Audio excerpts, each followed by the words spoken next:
Live from wherever you happen to be, it's the SNL Hall of Fame podcast. And now, here's your host, curator of the Hall, Jamie Dew.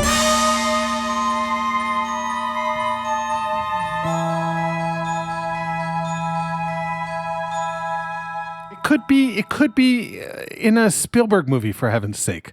That last 10 seconds, it's like the aliens are landing and we've finally, communicated with them and achieved first contact and everything is going well. But then something goes amiss. I don't know. That's just me riffing on those goddamn bells. I love them. Thanks, Casey Lyons and Doug Donatz. Your work is very much appreciated, and it goes a long way in keeping the Hall sounding and looking as professional as it does. My name is Jamie Dew, and I want to welcome you here where we once a week get together with an SNL superfan, journalist, podcaster, someone of that ilk. Someone who wants to talk about Saturday Night Live and can do so at length on a number of different topics, ranging from guest host to musical guest to writer and cast member. At that point, they are interviewed by me, and their person that they have brought to the table is added to the ballot. And then in just a couple short weeks, we will lift the veil. The ballot will be completely revealed, and you will be eligible to vote. You'll finally be eligible to vote, and we will elect our first Hall of Fame. Now, before we do anything, I need to remind you to please wipe your feet before you enter the hallowed hall.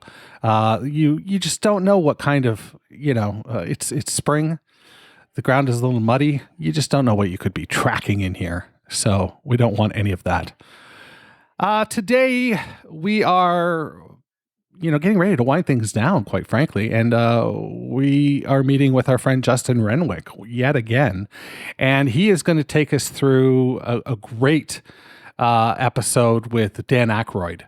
And, Dan Aykroyd is, of course, one of the original cast members, a superstar. He's got a position named after him. He's, the ultimate utility man, right? Until, Phil Hartman came along, and you could argue that Bill Hader, was in that same vein. So it's interesting. Aykroyd is interesting. As a kid, was never really a fan. Just didn't understand the manic rat-a-tat-ness of it all. But I get it now. I get it. And he's a bona fide superstar. And, you can see him in the back of any scene just enveloping himself in whatever character he happens to be doing. And that goes a long way to me. So, I really do appreciate that. That's what I've got for you. And we should just get on with the show. What do you say? Justin Renwick, Dan Aykroyd, the Saturday Night Live Hall of Fame. What do you say we get to it? All right. Talk to you on the other side.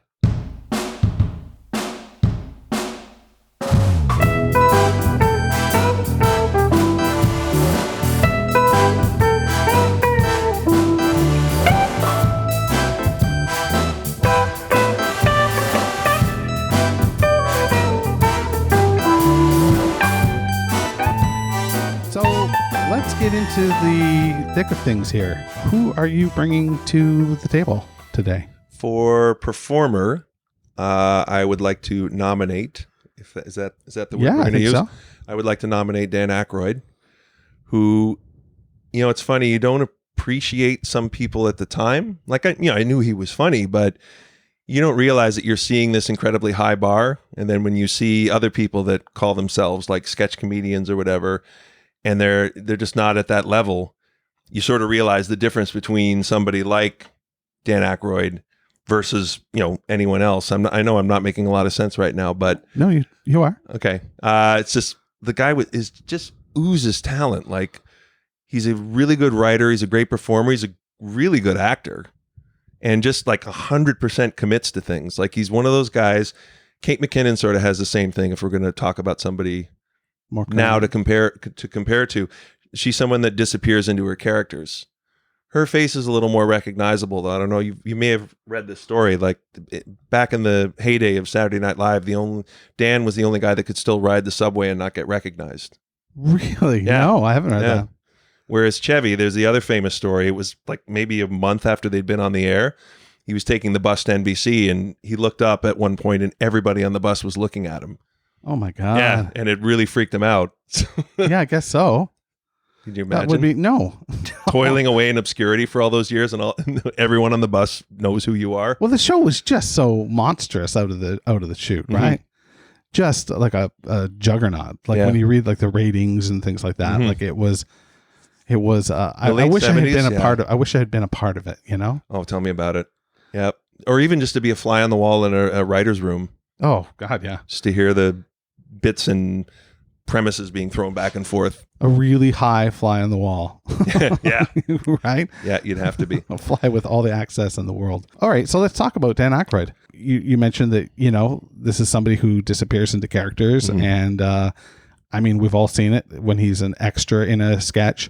He adopts a persona. He's not just Dan Aykroyd sitting at a table, stage left, upstage. Like he is doing something different than you see other people do. Yeah. I don't quite know how to put it, whether he's got a pair of sunglasses on or a fake mustache or whatever. Like he's doing something. Yeah. He just 100% commits to things. And he, do we want to go into his background at all? Sure. Absolutely. So yeah, I've always found this very entertaining that he was actually born on Canada Day. Oh, I didn't know that. Yeah, July 1st. 1952 from Ottawa, the son of I believe a diplomat. I'd have to double check that, but I think his father was high up in the Canadian government, but I could be wrong, and listeners, feel free to chime in. Also suffers from Tourette's and Asperger's. Did not know that. Yep. And I shouldn't say suffer. He doesn't look like he's suffering. No, absolutely. At all. But he also was gifted with a photographic memory. So if you watch some of the old shows, you'll see he's one of the few people that never really has to look at the cue cards. He could look at a page. And as you know, the show is constantly being rewritten, sometimes on air. He's a guy who could look at a page and memorize it and just know what had changed in it and things like that. I cannot relate to that at all. No, me neither. Now, I have a photogenic memory, but I mean... No, I believe it's called eidetic memory. Wow. I think Sheldon on The Big Bang Theory claims to have that as well. The not the actor, character. no, Okay. the character, yeah. Okay, gotcha. And yeah, he studied criminology and sociology at Carleton University. He dropped out. I'm not sure. The timeline's a little funny because he was born in 52, so I'm assuming he must have skipped a grade somewhere, which I could see. And because it looks like he moved to Toronto in 1969, so that would put him at 17 years old. Right. Anyway, without getting too far in, well, we'll touch on it a little bit. Rosie Schuster, who was Lorne Michaels' ex-wife, Frank Schuster's daughter of Wayne and Schuster. Yeah. They were neighbors in Forest Hill here in Toronto growing up. That's how Lorne kind of got his start in the business. I think he got a lot of advice from Frank Schuster. But anyway, Danny and Rosie had an affair for a while after Lorne and her had split up. Right. And actually, I think it was one of the other women writers, Ann Beats, said that Danny's dream would be to commit a crime and then arrest himself, and that he studied criminology and sociology at Carleton, and also wanted to be thought about being a Mountie for a while as well. Wow, So that was her line about him. So yeah, he moved to Toronto, 69. I know that he started improvising with Valerie Bromfield, who was on the very first episode of Saturday Night Live. She just did like a little 2-minute bit that had been cut down from 6 minutes because they overbooked the first show. Yeah, big time. Because they didn't know if it was going to be a disaster or not. At a theater, I think it's at Church in Wellesley, called the Global Village. Again, still there?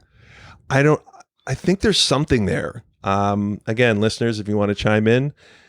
And Andrew Alexander ran that theater, who later started the Second City in Toronto. So that's where Danny forged that relationship.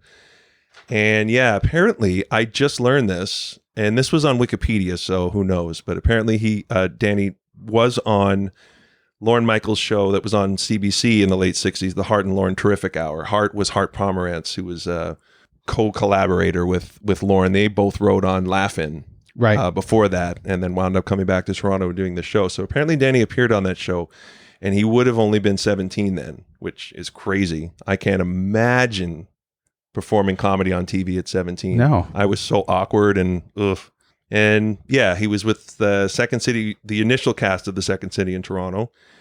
And there was a lot of not pollination, but there was a lot of like trading in those days. So he did stuff in Chicago as well. And I don't know that he ever performed in Pasadena, but I know they opened a Pasadena branch in the mid-70s. And Danny and John were driving out there when Danny got the call to come to Saturday Night Live. So I don't know if he ever made it there. And he won an Emmy in 1977 for writing, along with all the other writers on Saturday Night Live. Oh, wow. Okay. Yeah. That I wasn't aware of. Yeah, and I'm nominating him not just for all that, but just for setting the bar. He had his share of definitely iconic characters. Erwin Mainway, who was the horrible, sleazy Johnny Bag of Glass. Because Super Bass-O-Matic 76 is the tool that lets you use the whole bass with no fish waste without scaling, cutting, or gutting. Here's how it works. Catch a bass, remove the hook, and drop the bass. That's the whole bass into the Super Bass-O-Matic 76. Now adjust the control dial so that bass is blended just the way you like it. Deer and oh shit. You stun it, you kill it, you cook it. That's right. Oh man. Yeah. Elwood Blues, of course, which started back in Second City when he met John Belushi. Used to come up to Toronto a lot, and they would hang out and go to Grossman's Tavern on Spadina and see Downchild Blues Band, I think, and some of the other that would be Toronto blues bands for sure. Yeah, and that's what they based that on. Beldar Conehead, which is the craziest story. Do you know how he came up with the Coneheads?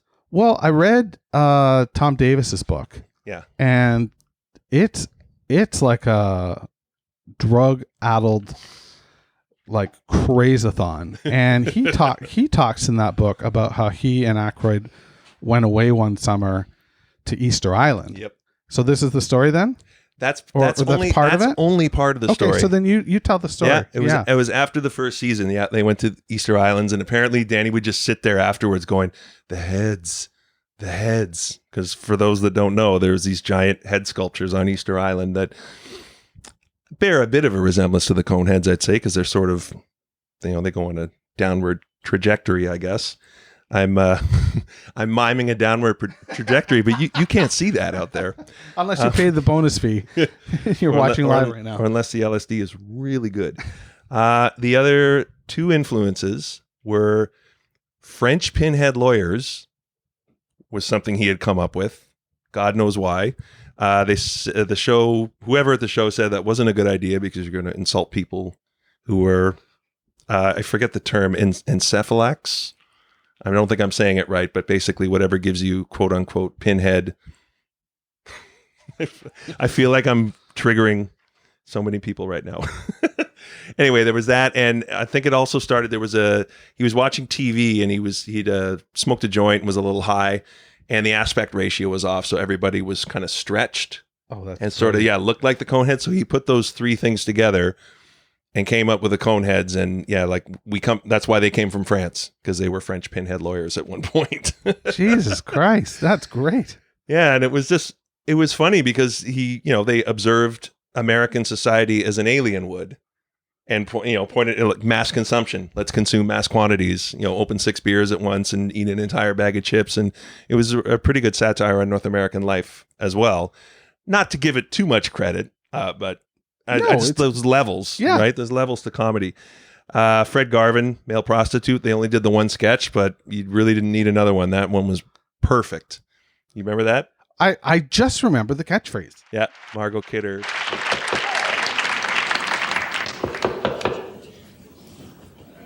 I'm coming.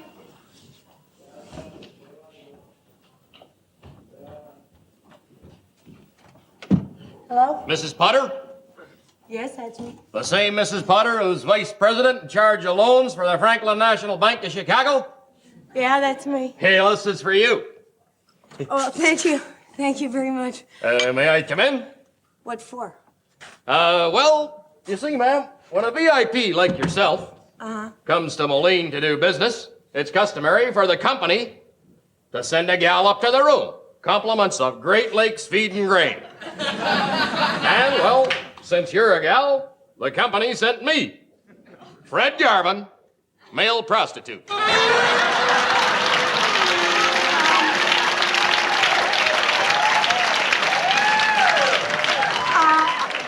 I don't think you understand, Fred. I'm not that kind of girl. Let me reassure you, ma'am. I can assure you professional hygiene, discretion, and animal gratification. I have never had to pay for that in my whole life. Well, don't worry about it. Great Lakes Feed and Grain is picking up the tab. You've got me for the whole night. Hey, Hay is for horses, young lady. No ifs, ands, and buts about it. Mr. Garvin. You're spending the night with Fred Garvin, male prostitute.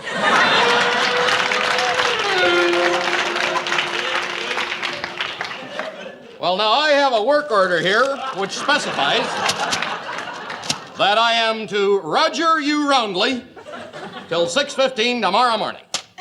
Hey, wait a minute. Now, don't I get a say in this?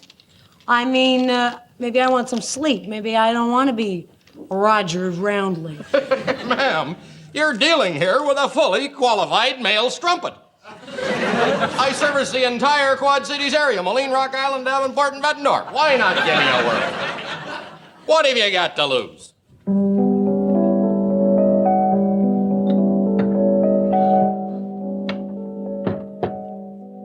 What do I have to lose? No one's ever gonna know. And I'm not gonna see Paul for another couple of weeks. Sure, he's not the most attractive guy in the world. But if he can make a living at this, he must be doing something right.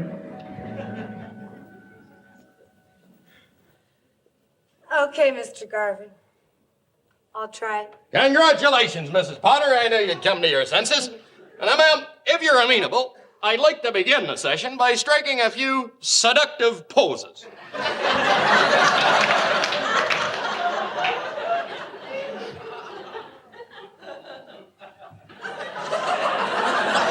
That's nice.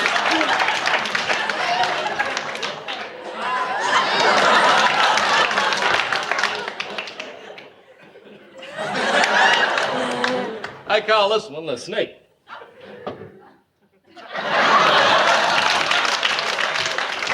Fine then. If everything's going okay, you should be hotter than Billy by D. Be damned by now. Well, I'm, Mrs. I don't Potter, know about please this. cooperate. I Come on don't now, really- come on. You'll thank yourself later. Now, come on. Skedaddle into this bed here, young lady. Come on, come on. Hey, just jump right in here. okay.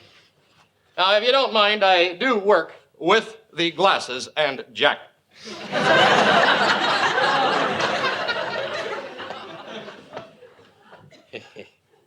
Feeling anything yet? Any symptoms of arousal? I don't think so. Well, these things take time. Perhaps a bit of humor will break the ice. What's red and green and goes like this? I don't know. A frog in a blender. Here you go. And now look at this. What's that? My backseat driver's license.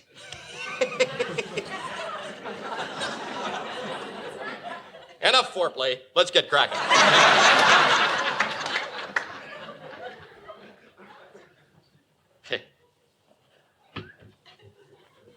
Hey, wait a minute. What? What is all that stuff you got down there? Oh, that's my rather elaborate network of trusses. I will need your help with a couple of these. I got the old hernia truss here. I got a spleen truss. It undoes with a couple of snaps at the back here. Go ahead. No, I don't think I will. You know, I think this is too much for me. No, it's just a couple of snaps at the back. You know, you just got to make sure you don't touch the rupture. That's all. Like that? Yeah, at the back.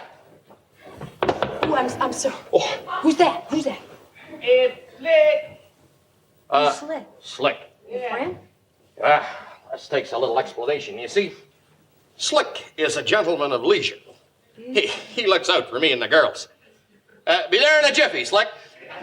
By the way, one good word from you would really put me in good with the boss. Okay, Fred. Okay. Hey, Slick.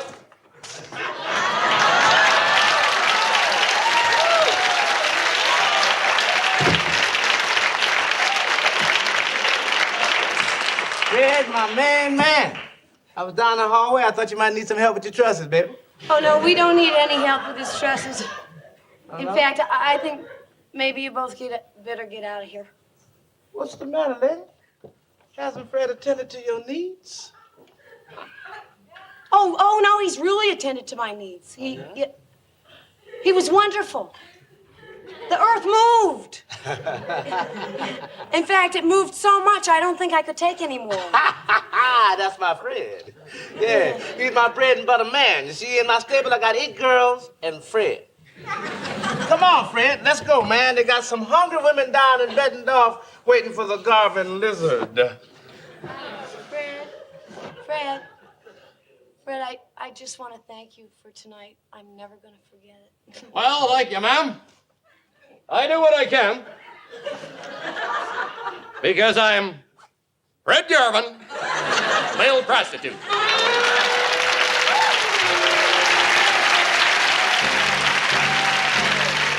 Apparently, that character was based on...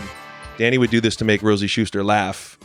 He was imitating Canadian Tire salesmen that used to come door to door in the 50s, who would tell all those awful, terrible jokes like, what's red and green and goes like this? A frog in a blender.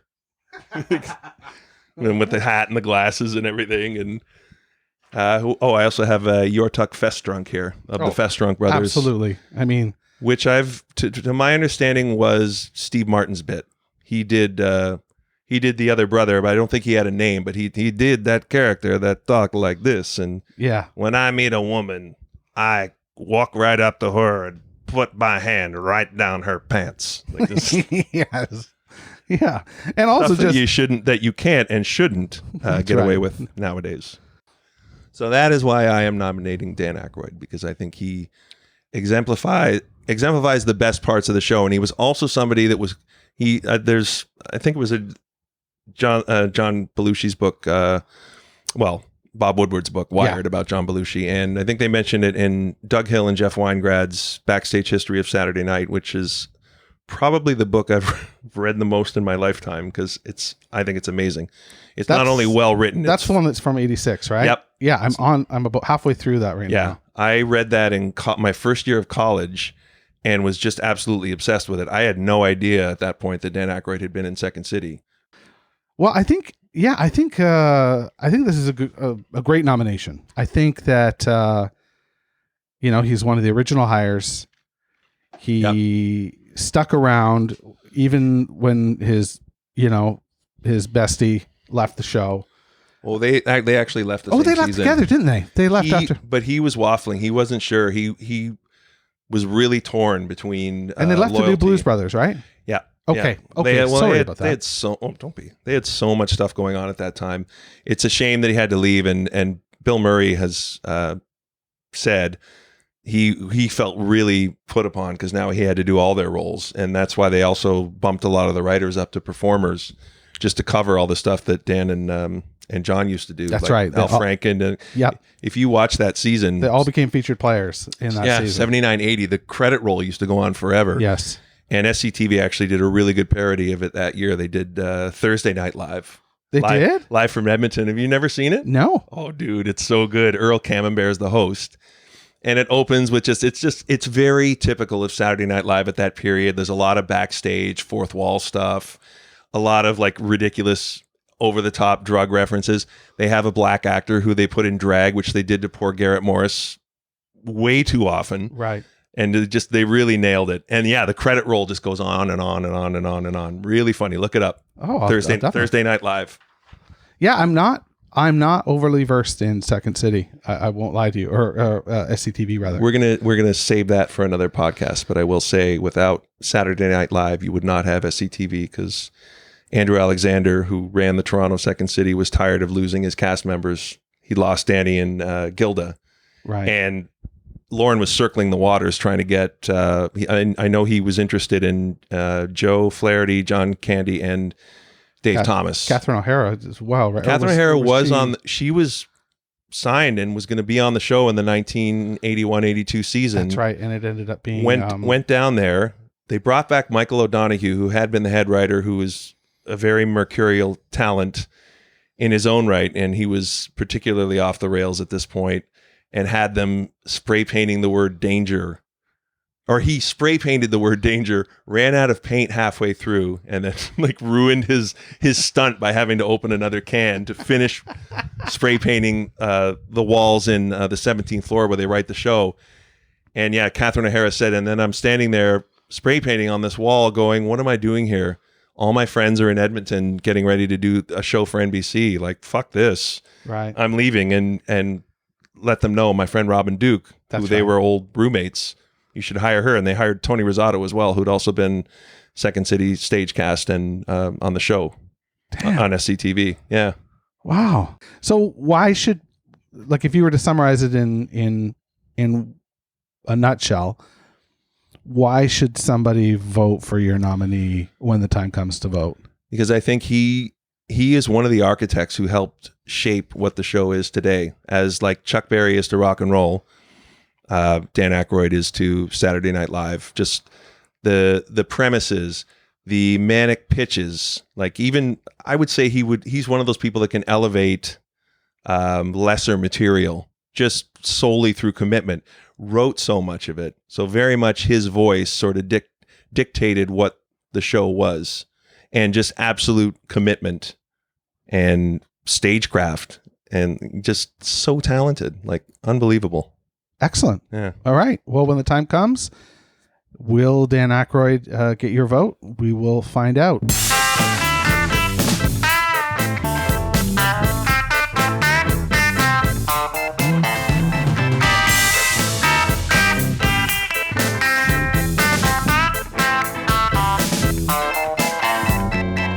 Okay, and that's it. That's it for the season as far as Justin Renwick is concerned. He's been a great visitor, a great guest, and I really want to thank him so much for appearing as many times as he has, always bringing the goods. So there's that.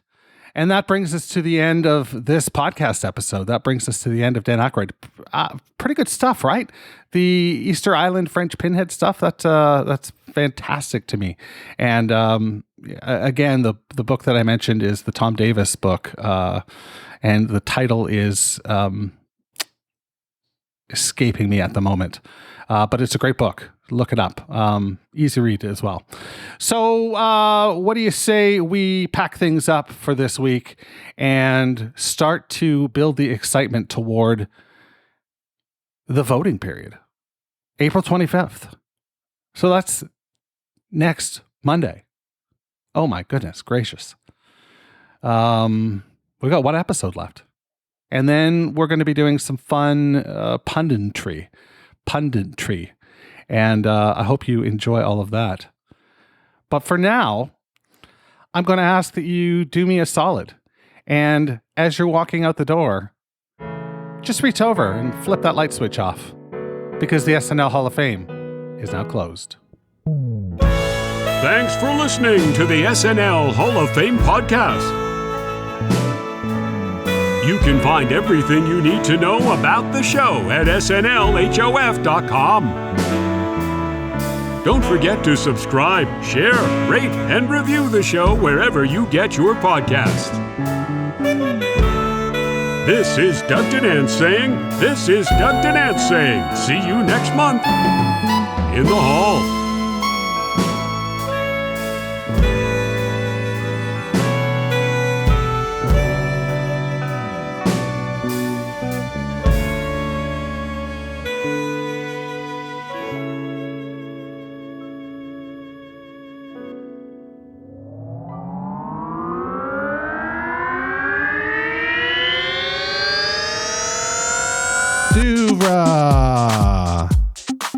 podcasts and such.